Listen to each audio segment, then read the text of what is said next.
Yo, what up, what up, what up? It's your boy Roy, accompanied by the one, the only, the Dominican bad man, Sergio, aka the floor price guy. And we're Combat Sport Guys, coming back to you with another full card UFC breakdown, this time in the form of UFC Vegas 118. Bilal Muhammad on a two-fight losing skid, taking on the surging Gabriel Bonfim. But before we do that, let's talk about last week when the boys were out in China. Yadong Song getting the gilly on the God of War, man. You Yeah, went on the bro. underdog side, but he got submitted pretty quick. What did you think about that? We gave you some nice dogs on the card. Angela Hill by decision Yeah, prop. Angela Hill money line. Ray Saruria finish. Pavlovich finish. Really fun card. Really fun fights. Ming Yang Zhang. What a disappointment. My boy got KO'd, man. He does not like pressure, right? We're gonna fade. Depending on who he fights next, we're gonna fade. We're gonna add him to the fade list with Chase Hooper, brother. What are we doing? Mr. How you Chang. doing? I'm good. It was. I mean, the only issue was at nighttime. I think I had a parlay and I didn't add it. It was a three-leg parlay, and it was all the favorites, right? It was Jake Matthews. Um, it was all the big heavy hitters. Hadn't took it, and it was. I think it was one more that was like pretty kind of high up there. It was good. It was just like now we know what the Europeans have to deal with, right? That shit was Yeah, too early. exactly. And typically we try to go live for the cards, right? On Threads, on X, we try to give you live updates, live betting, live coverage. But since that card was so early in the morning, my boy was belly up with the apple in the mouth. Did you have the apple in the mouth or not? Yeah, bro. Not the apple. The face mask. The face mask in the nose, Oh, bro. yeah, That's the what we mask had. on. Yeah, the mask on. All That's right. what we Yeah. had. So this week we're back on track with this card. Fun card, man. I mean, this is the precursor to UFC Freedom 250. But Yeah. despite that, there are some fun fights. Bilal Muhammad, after this, has a wrestling match with Ben Askren, which is, they were talking about it on X, and someone, I forgot which podcast it was, but they were saying this is a lose lose for Bilal Muhammad because if he beats Ben Askren, he just beat a guy that almost died.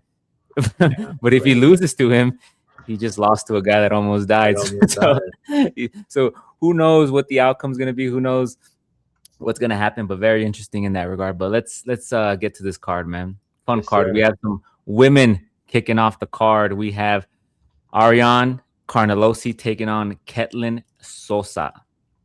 Now, when you look at Sosa, she last beat Bruna Brazil via unanimous decision, whereas Carnelosi lost via submission to Talita Alencar. Sosa, as we mentioned in the past, she has that Muay Thai background. She incorporates the boxing. She has the power behind her shots. She doesn't necessarily have the speed, but she does throw heavy. She does throw with intent and with volume. She can, however, be taken down. An example, her fight prior to Bruna Brazil, she was taken down by Piera Rodriguez. Angela Hill, she lost via split decision. She was held up against the cage. She couldn't really get going. And against Bruna Brazil, she looked good, right? She can grapple. However, once she's on her back or find her way back onto her feet, she remains aggressive on the ground as well. She's going up against Carnelosi, who's a forward pressure striker. She's aggressive, but she doesn't have that much technique, right? She swings more wildly than technical. Her takedown defense is poor. She has been taken down multiple times. We've seen her in the past as well, getting taken down multiple times by Lupita Godinez, Piera Rodriguez, and who else was it? Was it Nunez? Uh, I think it was Nunez. Oh, Talita Alencar, right? Her most recent loss. But anyways, this fight I think favors Souza, where her technique, her Muay Thai, she doesn't have to worry about the threat of takedown. Carnelosi is going to come in hot. She does have the potential to catch her, but I don't think it's going to happen with somebody of Ketlin's caliber. I think the odds are justified at minus 255. I wouldn't bet the money line. I'll probably bet the over if I'm going to make a bet on this fight. But I think Souza should win this fight. I'm going to go with Souza. Yeah, and I mean, like, look, I think Souza has fought the more. I'm just trying to like on. I'm logging in on because I want to see what the actual bet is right now to see Yeah. the value there, right? Um, One segundo. Yeah, June 6th. Yeah, well, dude, minus 305. So there have been stack money coming on Souza, and I mean Souza is the favorite, right?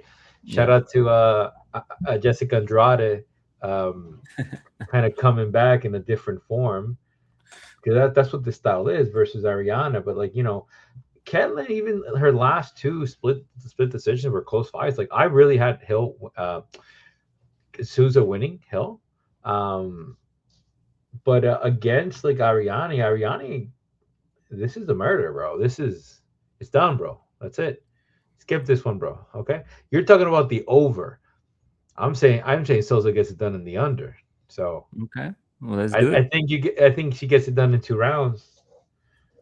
Yeah, Right I'm on. excited. Let's do it. I'm We'll see what excited. those odds are. As always, we do put out our bets, our picks, and live bets out on X at Combat Sport, guys. Make sure you follow and tap in with us. Next up, we have another women's bout. We have Jesla Chavez taking on Yunesi Dubin.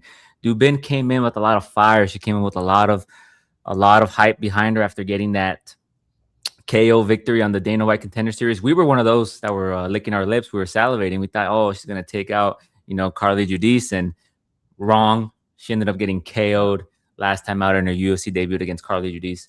She came in 6-0, undefeated. She's now taking on a 6-0 undefeated fighter in Chavez, who last beat Sofia Montenegro via split decision, which was a pretty good fight, right? Both girls were battered, both girls were bloody. She did get rocked, she did get hit, she did bleed, but she ended up winning that fight. This is Chavez's UFC debut, so we don't know if the bright lights are going to be a factor, right? If it's going to pressure her, if it's going to have her nerves kick in. She has a Muay Thai background. She switches stances really well. She thrives in the clinch. She can, however, get taken down. She has good tenacity, a good get-up game. She has top control. When she has top control and when she is in a position of advantage, she does chase finishes. She does incorporate ground and pound. She is aggressive in that regard. She's coming up against Yunesi Dubin, who comes forward and throws with power, doesn't have the best technique. We haven't really seen her go the distance, right? Like her fights, the majority of her fights, ended in either KO. Yeah, she had a bunch of finishes early on, but that's at the regional circuit, right? Like that's a different caliber. I think Chavez here, for what we saw in the Contender Series, we have seen her go the distance. We have seen her face adversity. I'm gonna go with Chavez to get it done, man. I just haven't seen enough from Dubin just to focus on the power alone, right? Like power alone is not gonna make me pick you. Yeah, and I mean she's sitting at a minus 380 right now, so the odds kind of reflect like the it's valued at that, right? Chavez had that crazy fight against Montenegro, bro. Those girls were duking it out. It was kind of like the Forrest Griffin and Stephen Bonner of 2025. It was nasty, bro. It was crazy. Dubin, I mean, look, I mean, what is there to be said about I don't know. I don't think she can have the Chavez, man. Like it's one of those things where I just don't see it. Her team as well. I don't know who she trains with too. Like I don't know what type of training partner she's got going on. But against Judice, like she should have beat Judice and Yeah, got KO. Then you're just wondering what happened. Maybe and it's Judice is pretty good. Her yeah, striking is pretty good. She's very technical. maybe it was the octagon jitters. Maybe it was but both girls have been inactive the most. So let's see. I'm gonna go with Chavez here. Um, I mean, I'll check the over for this one. I will check the over just to kind of see what are we looking at. But yeah, I think Chavez gets it done here. Right on. We're both on the side of Chavez for Yeah, this fight. I think we've agreed over on both. minus 115 the over. Yeah, but you rather go on the over on this one than the other fight? That's Uh, crazy. That's for wild. this one, I might. Let's see. Right on. This might be We're an both. under. I mean, the under is also minus 215. Sorry. You don't know. That's the thing. You just don't know, right?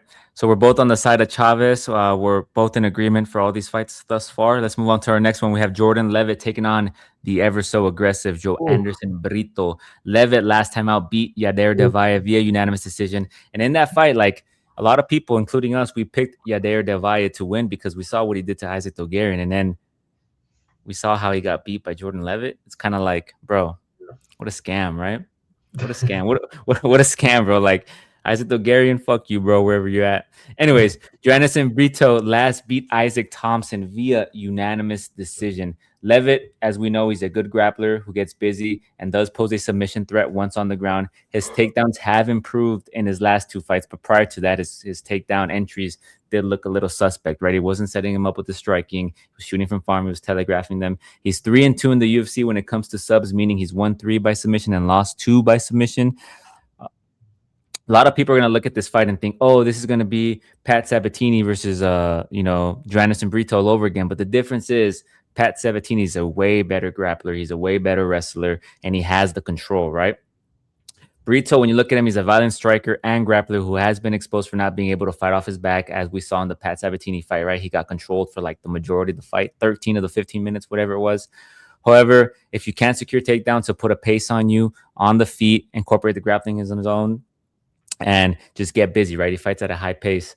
I think Brito here is going to get it done. I don't rate Jordan Levitt's wrestling as good as Sabatini's. The threat is there, right? The potential for the submission is going to be there if he does take it to the ground. If he is able to find that position and lock something up, but I think Brito here is going to get the win. Yeah, let me check the odds to see. I mean, Levitt is a big is a. I mean, they're both kind of sized the same way. Levitt looked bigger in his last outing against Del Valle, right? And the thing is, Del Yeah, Valle just like got super exposed. Like, I mean, look, it's similar value, minus 185 for Brito. I think Brito gets it done. I think Brito gets um potentially not can even knock this dude out if he's not careful, right? Because you yeah, don't think he's been prepping for this, like the Sabatini. This is all Sabatini does. Sabatini's gonna go in and just grapple, right? The conditioning is there. Um, yeah, I mean Patty Pimblett, like, yeah, the Chase Hooper loss. I mean, that's where I'm just like, okay, but Chase Hooper always has that one good round in him, right? yeah. I'm gonna go with Brito. I'm similar to you. I'm not gonna play Yeah. games. And, Like and if you're on the side of Levitt, it's understandable. You think he's going to get the takedown. You think he's going to submit him. But I honestly believe since that Sabatini lost, Brito has probably been in the gym and working on that, addressing that issue, right? And I think that Levitt's probably going to come in with that game plan, and you'll be surprised, brother. In the words of Joe Rogan, I think you'll be surprised. that on his cardio, right? Like Yeah. that's the thing. Levitt looked good. Like I said, if Levitt's able to kind of take it to the ground, so I'm just curious to see because if Levitt cannot take this to the ground, things get a little bit dicey for him, right? Right on. We're both on the side of Joanderson Brito. We'll move on to the third female fight on the card. We have two females who are on a two-fight losing skid, right? They're both on a two-fight losing skid. We have Chelsea Chandler taking on Priscilla Cachoeira. Chelsea Chandler last lost to Jocelyn Edwards via KO, which has aged pretty nicely because Yana Santos is in the top 10, right? And then Jocelyn Edwards just took a top 5 spot in Norma Dumont. So those two losses aged pretty nicely. Whereas Cauchera last lost to Claudia Saigula via unanimous decision. And prior to that, she also lost to Jocelyn Edwards via KO. Both these girls got their ass kicked by Jocelyn Edwards, bro. How do you feel about that? And they both have a win against the common opponent Nunes, and they both knocked them. That's That's crazy, huh? crazy. That's crazy. I think, Chandler, when you look at Chelsea Chandler, she's an aggressive kickboxer, right? She has her background in Muay Thai. She delivers heavy punches and knees in the clinch. Her weakness has always been the wrestling defense, right? Her takedown defense is around a 50%. She struggled against wrestlers like Norma Dumont and her top control. She struggled against Yana Santos in that fight. Grapplers can neutralize her striking. Cachoeira has recently moved up in weight, from flyweight to bantamweight. She throws heavy strikes. She has those looping hooks. She has that power. She doesn't necessarily have the best technique. She pushes forward. She's not afraid to engage in a scrap. She also struggles on the ground, as we've seen many times before. She has poor striking defense. She's essentially just a brawler with a knockout power, bro. She kind of fights like you, bro. No technique. She kind of just swings wildly, bro, and she gets lucky every once in a while. Every once in a while. I'm just kidding, bro. I'm just kidding. She's known for she's known for being tough, right? She's pretty much just knockout or bust. I think this fight, kind of matchup wise and fighting wise, suits Chelsea Chandler more. She's going to be the bigger fighter. She's going to be the more technical fighter. She's going to have the reach advantage slightly. I'm going to go for Chelsea Chandler to get it done here. Does Cachoeira have the potential to land that nasty overhook and get a knockout? Hell yeah, she does, right? But I think Chandler's going to be able to utilize the octagon, move around, use that aggression against her and hopefully get it done. So I'm going to go with Chelsea Chandler, but throw a dart at the board and pick whoever you want, bro. I'm picking Cachoeira. I think Cachoeira. This is. I mean, look. If you lose to Chelsea Chandler, bro, what are we doing? Who else do you fight? I think Chelsea Chandler is like at the bottom of that division. By the way, respectfully, brother. Um, it's just like she's going to bantamweight now, and like she gets a little bit hot headed. So I don't know. I'm gonna go with Priscilla Cachoeira. I think she gets it done. I'm not really a fan of Chelsea Chandler. I don't get it. Really don't. Um, But I will say though, if there's any girl that loses, both girls, I don't know. Maybe somebody gets cut after this fight, respectfully. Right on. Yeah. Well, we have seen them too release people that are Forfeited. winning. We have seen people get released that are winning, so they both can get cut, bro. Uh, Anybody can get it. Dana White's on that anybody can get it vibe right now, bro. My man. Did you hear what he said about women's MMA on the White House? what do you say? He's like, they can't handle pressure. Like, we couldn't put a women's fight because I don't believe they can handle that type of pressure. Isn't that He said, crazy? said that? Yeah, he said that, bro. Damn. Okay. Right on. We'll move. I like the plus money on Cachoeira at a plus 102. Eh? Listen, brother. I know I compared you to Cachoeira. Doesn't mean you have to bet the house on it, bro. No, no, Relax, bro. I know you believe in yourself, but relax, brother. Don't don't no, don't lose the house on it, bro. Don't lose the house on it. Next up, we have Bruno Silva taking on Edgar Chairez. This is a fun fight, right? We have Silva coming off that loss to Charles Johnson via split decision, where you could have given it to Silva depending on how you see the fight. Whereas Edgar Chairez last beat Felipe Bunes via split decision, where it was kind of dicey, man. A lot of people had Bunes winning that fight. So both these guys are coming off split decision losses that could have gone either way. Silva is well-rounded. He has power behind his strikes. He has good wrestling, good grappling. He moves forward and looks to make it a nasty fight. Chairez is also good and aggressive. He has that Muay Thai background. He has that striking advantage in the clinch. He's long, he's lengthy. He can fight off his back as well. He has good Brazilian Jiu-Jitsu, and he has 7 out of his 11 wins via submission. Chairez moves forward. He throws with volume, has good output. I think this fight's going to look similar to the Joshua Van fight, right? Remember when Chairez fought Joshua Van on short notice? He did get rocked a couple times, but he also rocked Joshua Van. I think Silva kind of has that same game plan, right? He's going to come in, he's going to try to grapple, he's going to try to get the striking going. When the grappling's not working for him, he's going to push forward, he's going to be aggressive, and Chairez is going to have his way, in my opinion, on the feet. So I'm going to go with Chairez to get it done, though, man. I like Chairez here. Hopefully he bounces back from that loss. I mean, from that split decision win. Yeah, I know, and like, oh man, like I'm trying to really analyze the Bruno Silva here, right? I mean, that was 2 months ago. Um, was that after this Charles Johnson? And this is where I'm a little bit kind of confused now. 1 second. This was Yeah. Charles Johnson after he lost to Alex Perez. Okay, okay. Oh, so he bounced, dude. He bounced super back. I didn't even realize Yeah. how quickly he had bounced If back. I'm not mistaken, let me fact check that while Damn, you talk. bro, that's crazy. I didn't realize that. I mean, and Bruno Silva's pretty good. Like, I mean, like he had a great Hyun Park. I don't know if you remember, but like he was Yeah, a this was massive. after the Alex Perez fight. Sorry to interrupt you. Yeah, I don't know. I looked it up too. That's how I was just more like what the fuck? Like it's crazy how quickly these guys fight.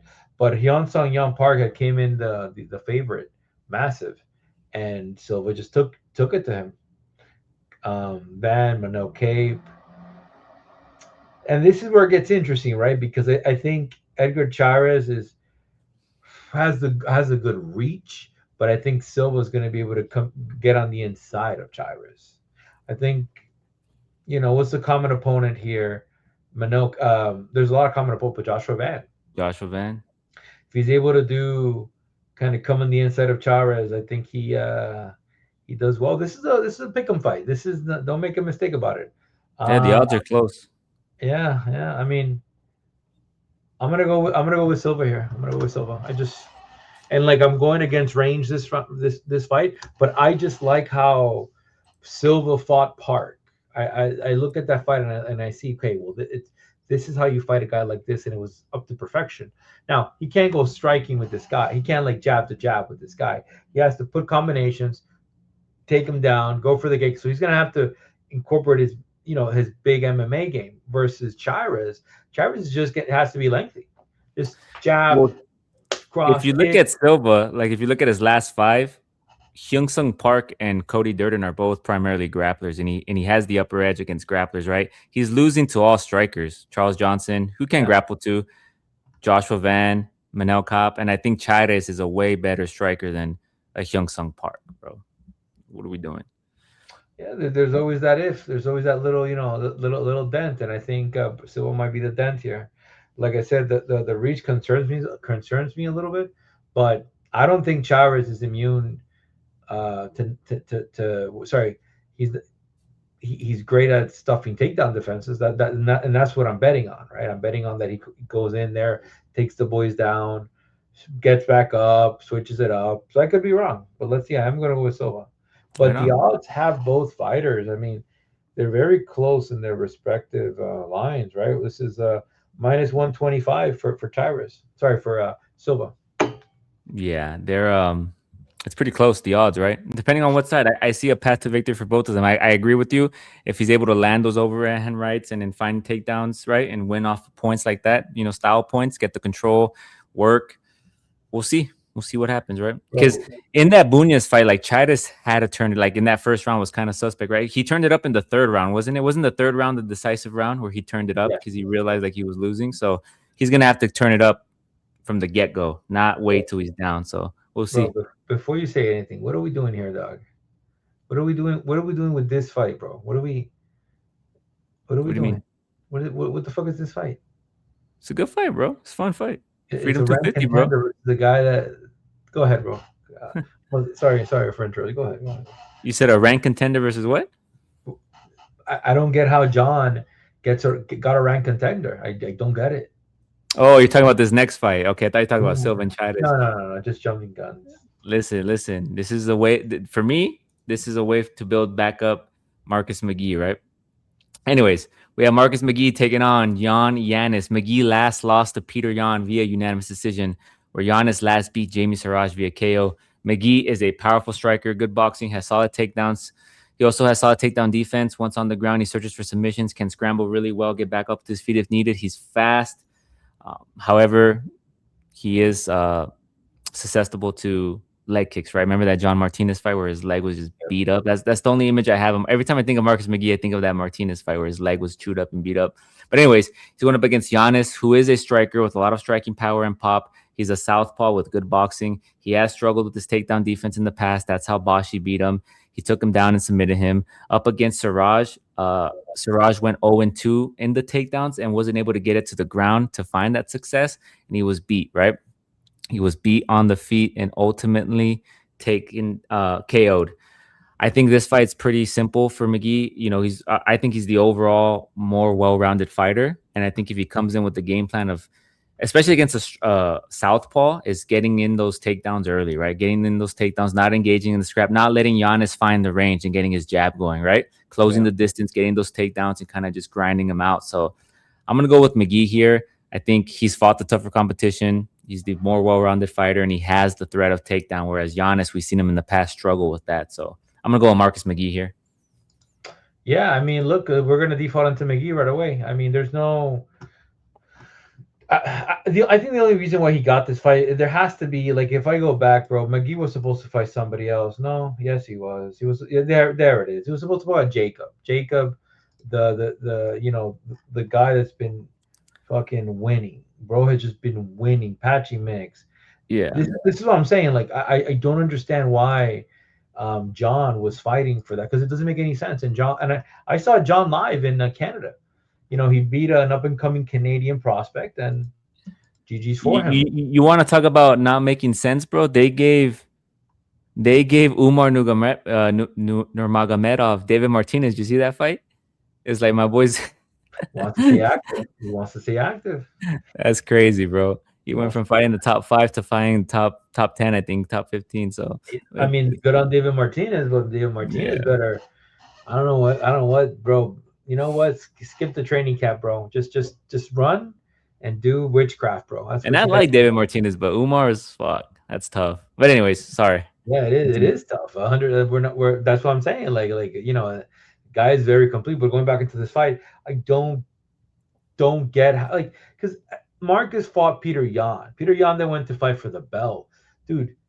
Even that Peter Yan fight, Peter Yan out edged Marcus, but Yeah. Marcus still looked impressive, and like, that's what I'm saying. Like, what is the key to victories here? Maybe Jonas can catch him, maybe, but like, and this is why I wanted to kind of refresh the odds to see how much money we're talking about here. But sorry, what's the dog money at? And yeah, give me a second. Minus 500.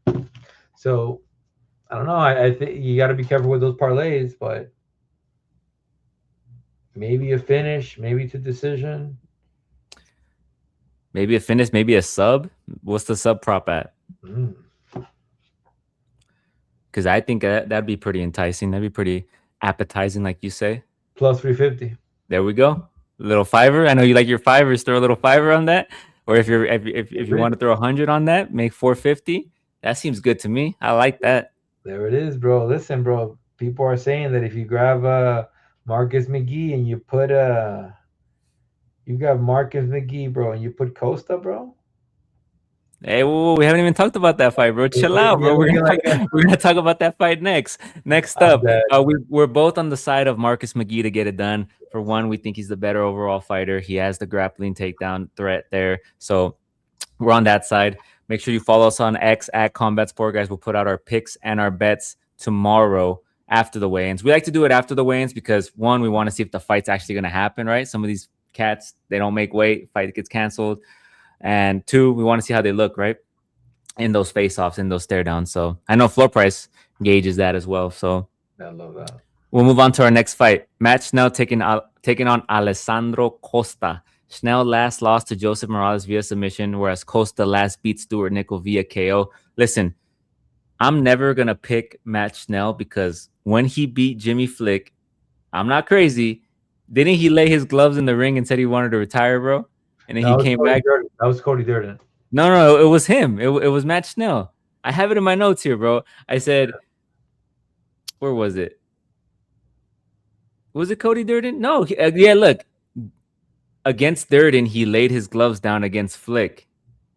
Yeah, he laid his gloves down against Flick. It was Jimmy Flick where he won. He won and he laid his gloves down. So, anyways, Matt Schnell, I don't know if he wants it anymore. Maybe he's just collecting a bag, like you say. But has to be a bag. When you look at him, he's dangerous on the ground. He has solid jiu-jitsu. He has good boxing, right? 70-inch reach. He lands significant strikes. He throws with volume, but he is up there in age, man. I mean, he's 36 years old. He's going up against the young, surging Alessandro Costa, who did have trouble against Alden Correa, right? Like that was a short notice fight. He didn't really, yeah, I bet you he didn't really game plan or what Correa's style was or how good he actually was, right? Coming out of Joshua Van's camp. And he was also injured in that fight. He injured his toe in that fight. So I don't knock him too much for that. He came back and got the KO victory against Stuart Nickel. He's well-rounded. Costa, he trains out of Diego Lopez's camp, right? Diego Lopez's fights next week on the UFC Freedom 250. We're probably going to bet the house on him. But anyways, Costa is well-rounded. He's a solid striker who is precise and has a nice combinations coupled with power, good leg kicks, really good leg kicks, and good takedown defense. And I think up against somebody with a boxing base, what do I always say about boxers, right? When you have good leg kicks, you attack that lead leg, right? You have them switch stances. You take away that power. You take away that fluidity. And I think Costa is going to be able to have that all there for him. Throw those leg kicks, get those takedowns, right? Use your striking and get it done here. So I'm going to go with Costa all day. Yeah, I mean, champ, what's there to say about this? Costa, you can't. I'm not gonna double think it. Costa is the one. I just don't. I don't know what's going on with Schnell, bro. That's your boy, bro. You picked him. He was originally supposed to fight Emmanuel Rodriguez. I am somewhat concerned that Costa's taking this fight on short notice, right? Because Emmanuel Rodriguez was supposed to fight, but I think Emmanuel Rodriguez pulled out like a month ahead, so he's had enough time to train. So I'm not too worried. It's not like a 10-day or 5-day notice, right? Apparently, this kid was gonna murder fucking Schnell. You look at the odds, like 2% winning. What do they have? What do they have him now against Costa? Because Costa's not like a 3%, 4%. Yeah. Like I say, bro, like there's some fights, bro. You know, you think a guy's so favored, bro? Just put a little tenor on it. Just put a little tenor. Put him on a parlay, bro. If you trust in Matt Schnell and the odds are as high as a plus 400, plus 500 on the night of the fight, do a floor price guy. Put a little fiver. Don't tell anybody. And if it hits, you boast about it. If it hits, you show off. If it doesn't hit, you keep it low key. You don't say anything. You keep it moving. Right, brother? It's actually insane. Holy shit. Yeah. Damn. But we're both on the side of Costa to get it done. We'll move on to our next fight. Kicking off the main card, we have Iwo Baranowski taking on Junior Tafa, who has since moved up to the light heavyweight. He moved up to light heavyweight, right? He moved down, I mean, right? Yeah. Wasn't he a heavyweight? He moved down to light heavyweight. I'm sorry. He had a body transformation Ewo last time out beat Austin Lane via KO. Tafa last beat Kevin Christian via KO. Kevin Christian, though, is not UFC level, right? I picked Tafa to beat him. I picked Tafa to knock him out, and that's what hit. But I just want to add out there, Kevin Christian is not UFC level. So Baranowski is well-rounded. He's not great. He hasn't had his grappling tested too much, and I don't think he's going to have to worry about it here against Tafa. He's coming off of his second KO win to Austin Lane. In his UFC debut, he was able to beat Ibo Aslan via KO in a crazy back and forth war. On the Contender Series fight, he knocked out Muhammad Ali. He's had a mixed amount of wins in the regional circuit, finishing guys via sub or KO. He's pretty well rounded. He's fought decent enough competition. Tafa, as we mentioned, he's dropping down from heavyweight. He has had some finishes in the past. He has that kickboxing background, throws with power. His kryptonite has been and always will be the grappling. He can't fight off his back and cannot get up, right? He last KO'd Kevin Christian, who isn't UFC caliber. Prior to that, he was taken and submitted by Billy Elikana, and then he was submitted by Tukos Tokos. And then he beat short notice Sean Sharaf via KO, right? So I think Iwo here, I said it last time, right? When Iwo fought Austin Lane, I was like, I think he can get the submission. And I think if Iwo's smart and he knows what Tafa's weakness is, right, is fighting off his back, he's going to get the grappling going. He's going to showcase that he has that grappling. He has that takedown offense and find the submission. So I'm going to go with Iwo here. I'm hoping he doesn't engage in a scrap with him because that Iwo fight was somewhat dicey too, right? He got rocked early in that fight, if you remember.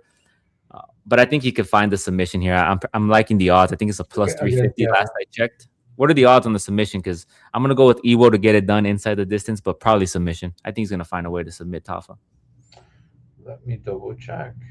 But that's my pick. Yeah, no, listen, like Iwo's just too gonna be too prepared.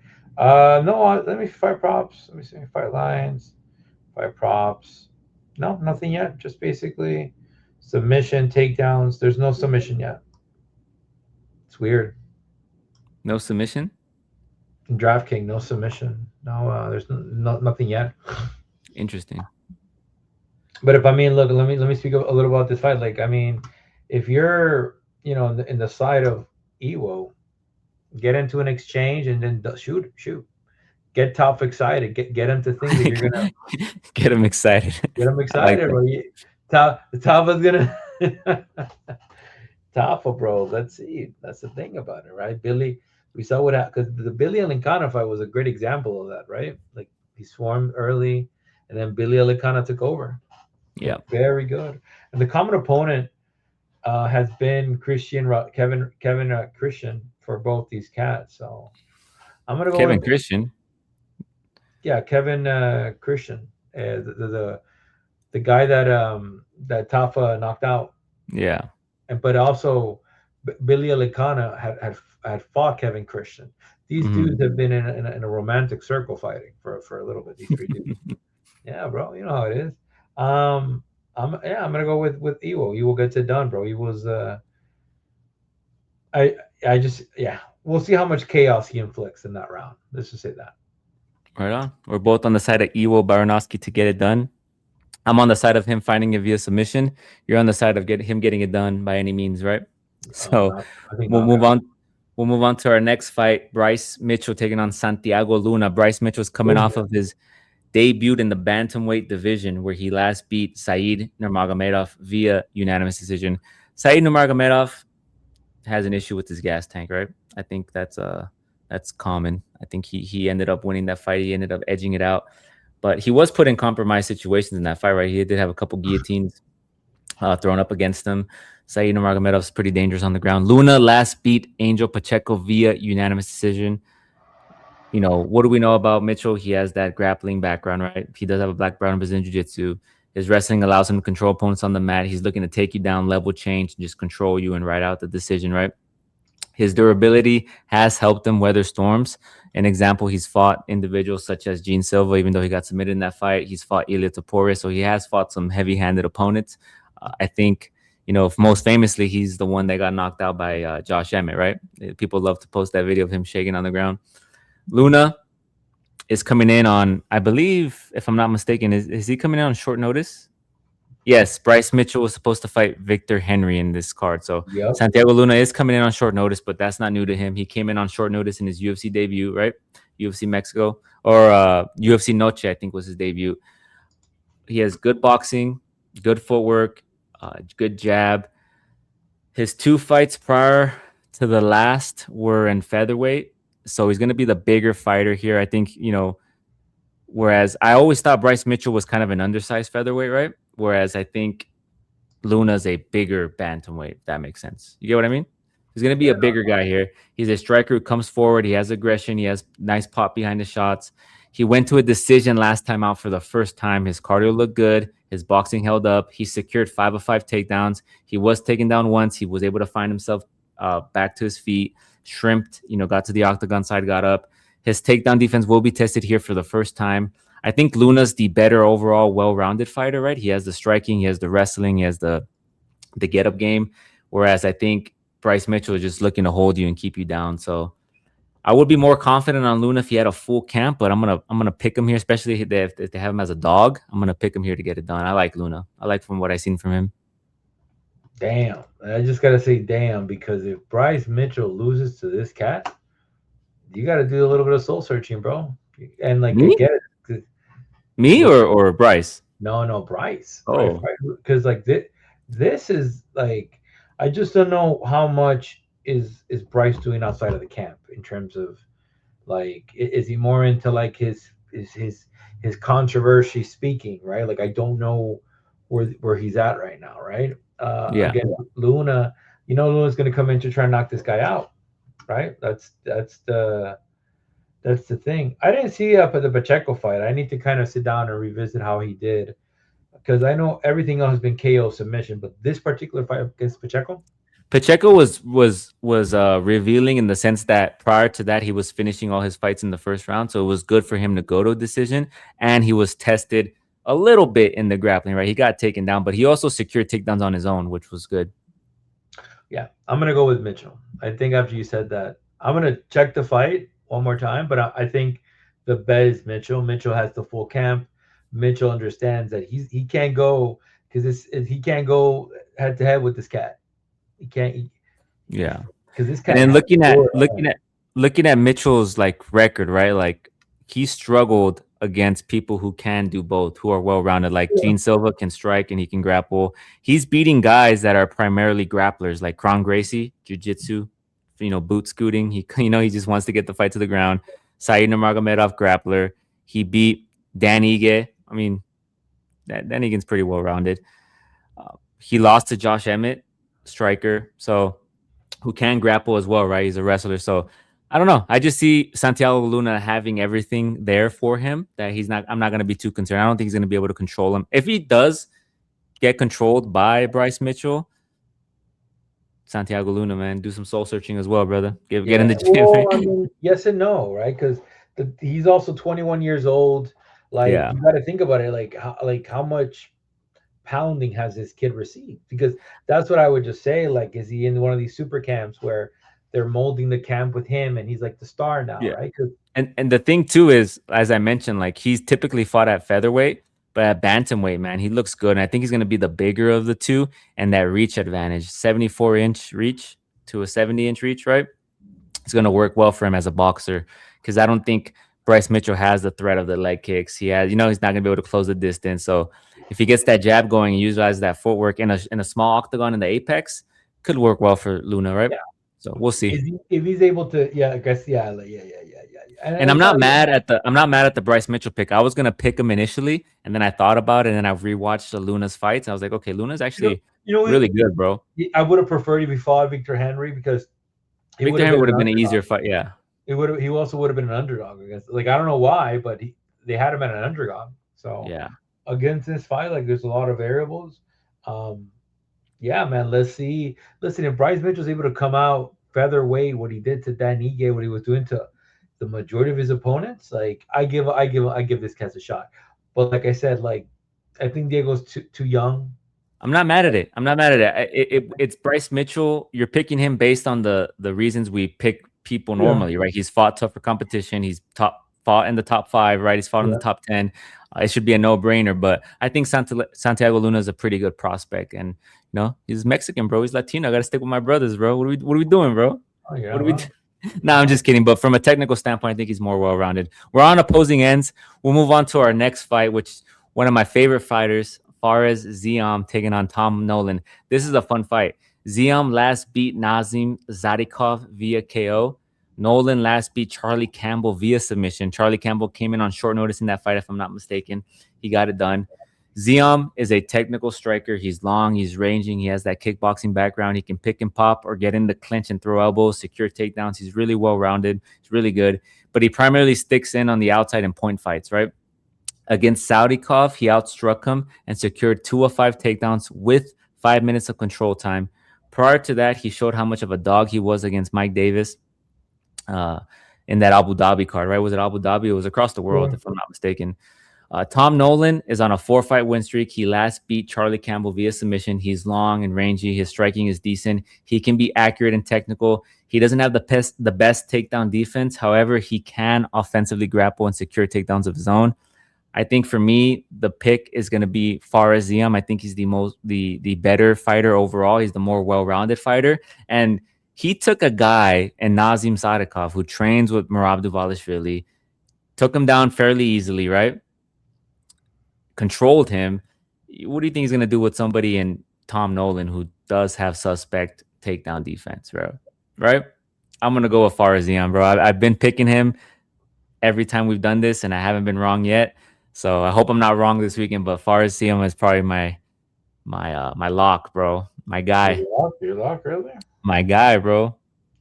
Mine Minus 300, not really, bro. He's not a lock at minus 300, but I'm gonna pick him. Maybe by decision, maybe by points, or maybe by submission. I gotta look at the odds. I gotta do a little bit I'm more curious studying. to see because like Tom Nolan has done me very well too. It's just against Fares, it's just it's a different realm, bro. Like it really You know is. how Fares is, bro. You know how good Fares is. You picked against him last time out, bro. We forgive you, bro. We'll welcome you back if you want to come back, bro.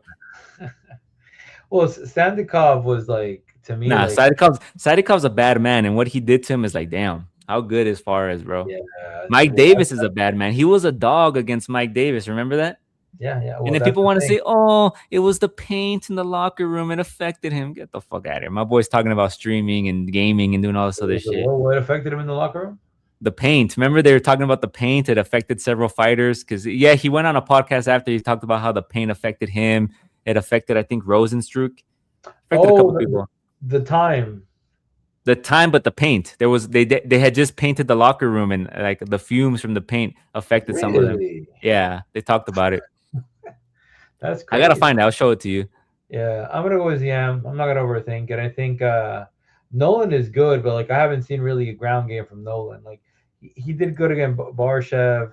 Like the Campbell stuff is good, but grappling, I go with CM, but we could be wrong. But this is the first time CM faces a guy taller than him. Now CM does have the more range, so that's a good point you mentioned. That's a good point. Yeah, he doesn't have that kind of mechanism for.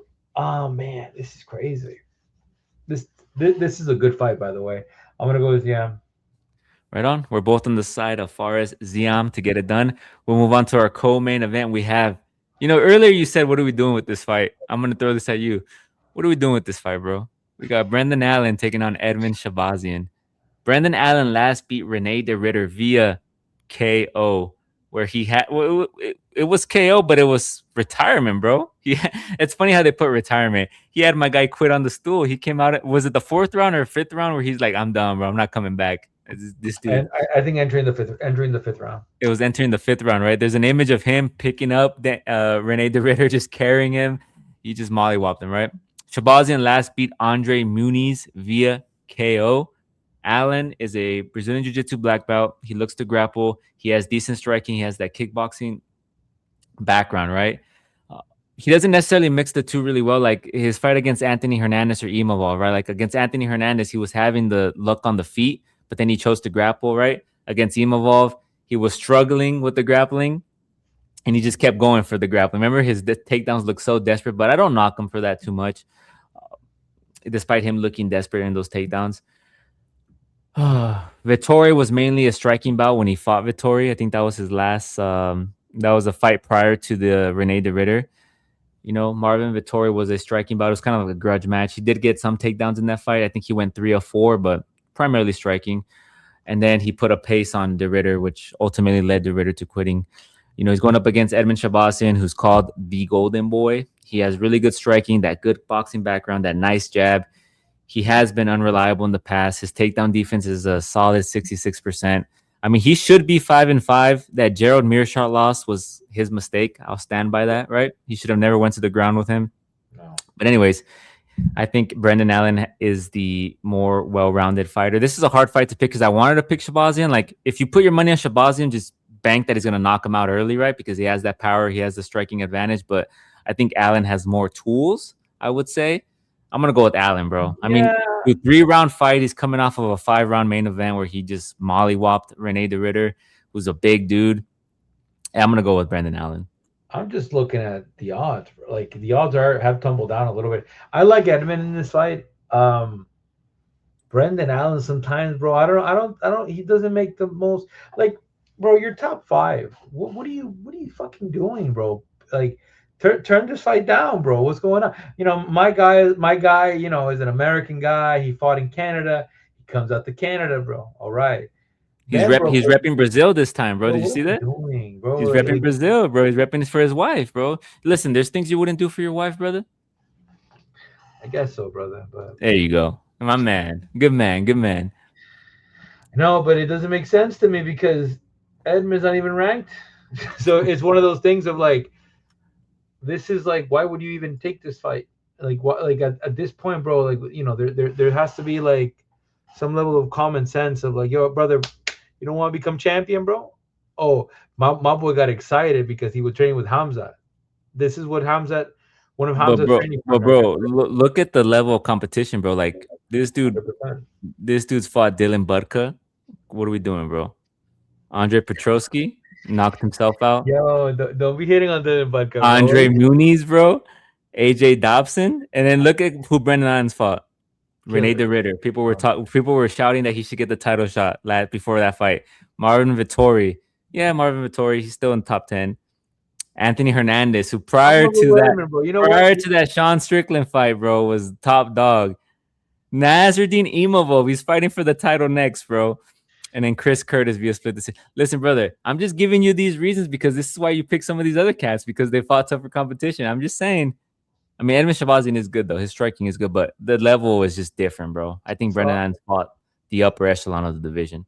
So I say this as now he's 28 years old. We got to see him when he was. Let me see how old he was when he first got knocked out. By, And they're even in height and reach, by the way. yeah. You see, we got to see him, dude. Like make his like here. I remember this kid when he was fighting in the Contender Series, young kid, now 8 years in the UFC, 28. So we got to see him at 20, right? And then they gave him Derek Brunson, bro, and a bunch of killers. Like, what are we doing, bro? Like they really threw this man under the. Damn, They really said 70% of people in Typology are saying he's gonna get submitted, bro. That's crazy. that is also a chance, right? Like, what's the submission stuff? Because when Mershaw was a low IQ move that he did, he really messed up. He should have never. Sorry, 1 second. Un poco a little bit borroso. Now it's good. He should have never like. I don't know what the fuck was going on with him.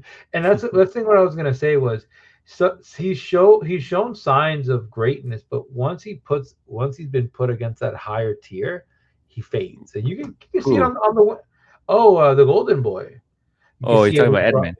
yeah, with Brunson. You could see it with like.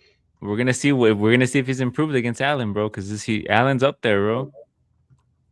Yeah, but if he loses to Allen at one point, that's it, brother. What are we doing here? So I'm gonna go. I'm gonna go with Shabazian. I think Shabazian I'm not mad at it. I'm gets not it mad at it. done, and like.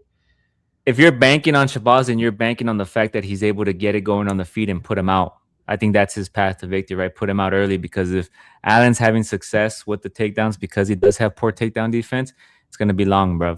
I don't think this guy has poor takedown defense. So that's the thing. I think what happened with G3 was He just played with his food a little bit too But much. we haven't seen it since the G3 fight, him getting taken. Like Andre Petrosky, he finished it pretty quick. Andre Petrosky wasn't able to get the grappling going.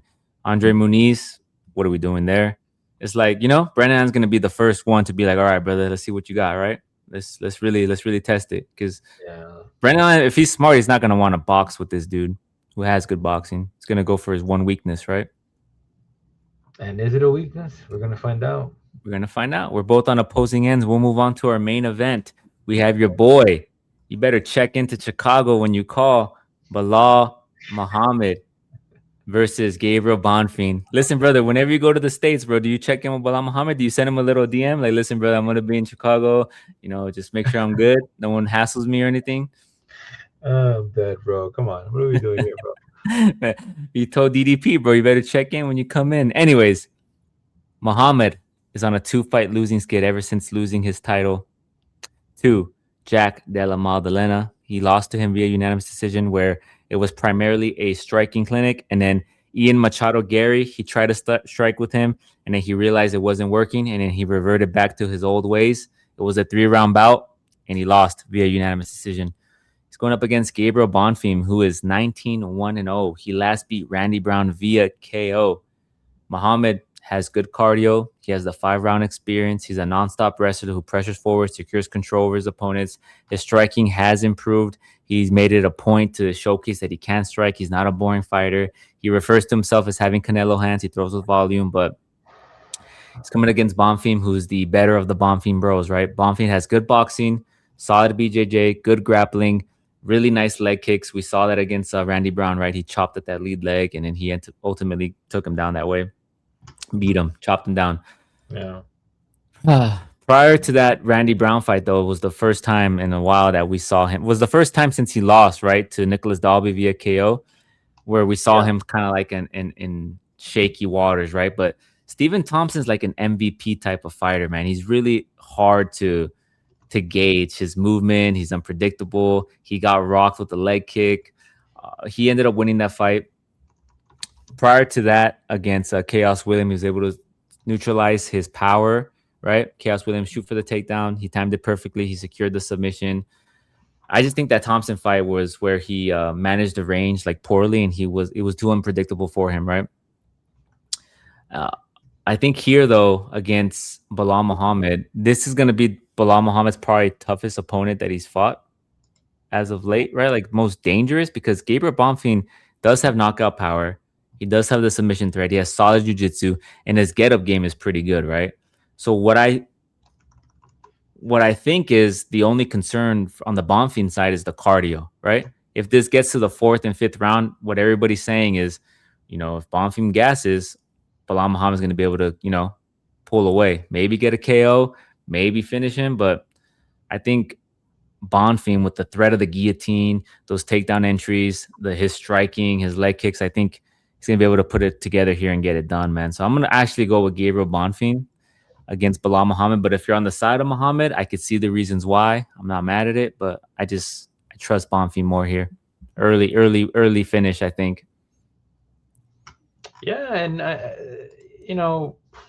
what is there to say, man? Here, Bilal, look at 37 years old. Like, not, hasn't had a win since dropping the belt to Jack Della Maddalena that got crippled by Prades. And like even like this Ian Gary fight, like what happened? Well, it was kind of got neutralized. Couldn't really establish, the takedown, and now he's facing. I'm not gonna say Machado is similar to Bonfim, but there's some similarities in the striking defense. Sorry, in the stand up. It's a very good in and out movement. Bonfim, the way he looked against Randy Brown, remember that fight? I had Bonfim, and I predicted that was going to be the You case. had Brown. You had Brown. Yeah, no, I had Yeah, Bonfim. you picked Brown in that fight. Did you pick Brown? No, I put money. I put money on Bonfim. Oh, okay. I went heavy on Bonfim because it's that thing of like Bilal. Like if you were to tell me Bilal's going to come in, drop the Canelo hands, he trained with Habib, he's going to go shoot in for those takedowns, I would give it to Bilal. But I don't think Bilal's there anymore. And then an interesting thing too that you just mentioned is ever since he stopped training with Habib, he kind of ditched that game plan, right? He's been Yeah, showcasing more of his boxing. So I just wanted to throw that nugget out there because you just reminded me of that.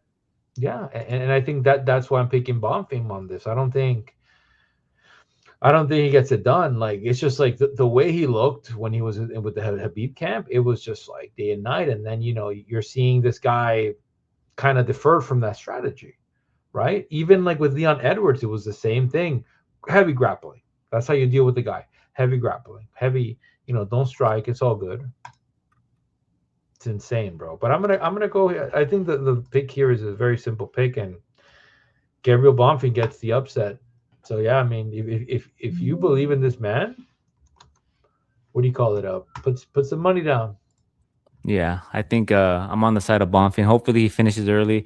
He's gonna have all the advantage early on, right? I think this fight benefits more Bilal Muhammad if it gets to the later rounds, right? Because his cardio is so good, and we're gonna see. We're gonna see where Gabriel Bonfim's cardio lies, right? If it gets later in those rounds, but I think early lean, like the first 3 rounds, Bonfim's gonna be at his most dangerous Oh if yeah. he's able to keep it standing, right? And get back to. He does a really good job of getting back up to his feet too. Like he does get taken down, but he does a really good job of getting back up to his feet. So we'll see what happens in this fight. We're both on the side of Bonfim. I'm on the side of Bonfim inside the distance. I'm not sure where you're lying yet, but we'll see when we put out our bets at Combat Sport Guys on X at Threads. Make sure you tap in. Make sure you show some love. That is the full card breakdown, brother. Always a pleasure. Next week we have UFC Freedom 250. Banger of a card, right? Yeah. Banger of a card. Justin Gaethje with those leg kicks, bro. We haven't seen Tapura get hit with those leg kicks, bro. So it's gonna be interesting. Depending on how much of a dog Gaethje is, we might throw a little money on it. But anyways, we'll talk about that next week. We'll talk about that next week. Any parting words, my man? Nah, brother. Listen, you can't say that. If you didn't throw money on Patty Pimblett against the Gaethje, yo, you can't do it. I was on the. You can give me crap, bro. I was on the Patty Pimblett side because I thought Patty was gonna be able to get those takedowns, bro. I was drinking the Kool-Aid, bro. But listen, this year has been crazy in main events. Tons of old heads have been murking these young cats. What are we doing, bro? Maybe Yeah. maybe we see that again. Maybe Bilal Muhammad murks. I mean, there's a 10-year difference. Maybe he shows them what's up. We'll see. I'm not mad if you're on the side of Bilal Muhammad. But anyways, any parting words, my man? Nah, it's great. We'll be live on Saturday night. Right on. We'll be live. Much love, everybody. Love what you love. Do what you do. Make sure you tap in. We'll see you on the next one. Peace.